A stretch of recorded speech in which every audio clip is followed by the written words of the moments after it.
John, Ma. may mamamarites ako sa'yo. Mm. May gusto daw sa'yo si Joel. Wow. Eh? Totoo ba yan? Ayun ang narinig ko. Hala. Eh, ang pangit-pangit ko. Kaya nga, yun ang sinasabi ko. Ewan ko ba sa batang yun, ba't nag-iisip ng, matino? Hindi marang...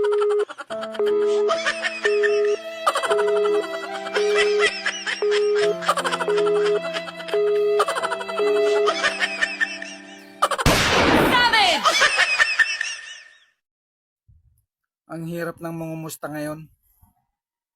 Akala nila, mangungutang ka.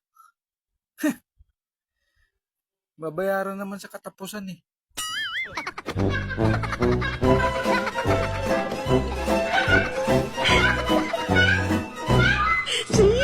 Kanal ka ba? Bakit? Kasi tanga na lang ang mahuhulog sa'yo. Alam mo, nanununtok ako ng maganda. Sige nga, suntukin mo nga ako. Bakit? Maganda ka ba?